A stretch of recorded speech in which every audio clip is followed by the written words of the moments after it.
Tonight will be Walter Cronkite's final night as anchorman on the CBS Evening News. News Center 8's Gary Stromberg has prepared a tribute to Walter, the Dean of Television Newsmen. Walter Cronkite reporting June 6, 1944. The BBC shortwave has just transmitted this message to France. The year was 1954. Walter Cronkite was recreating the Normandy invasion for the television program You Are There. Walter had a rapid-fire delivery back then. His calm, reassuring manner had not yet been perfected.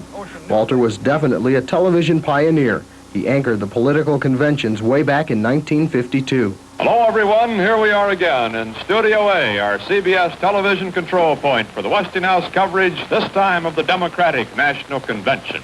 Walter hasn't made history, but he has certainly been with us to present history as it unfolded. There have been times of tragedy. He was wounded in an automobile driving from Dallas Airport into downtown Dallas. Times of exhilaration. Looks like a good flight. Oh, go, baby. And times of chaos. I think we've got a bunch of thugs here, Dan. Over the years, Walter Cronkite has reported on thousands of stories, but there's one I really remember. It finally got what you might call a windfall this week, but it isn't likely municipal officials will see much of it. Gary Stromberg of WJKW-TV reports. Walter has always been described in glowing terms. Grandfather, a voice of authority, a very, very nice man. About the best newscaster there is. He's kind of the newsman of newsmen. Walter Cronkite has been the anchorman of the CBS Evening News since 1962. His sign-off, And that's the way it is. has been his trademark. He has been the symbol of professionalism and journalistic integrity, but he is the first to admit he is far from perfect.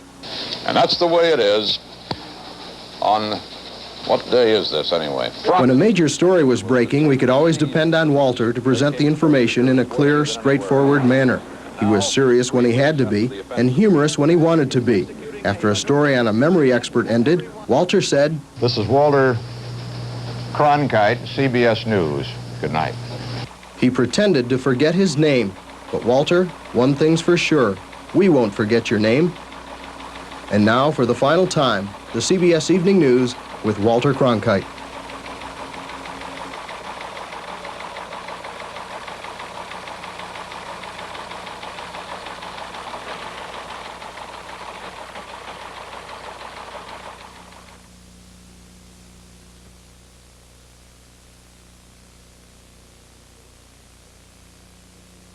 Good evening. President Reagan today opened his second White House news conference with some bad news for the bureaucracy.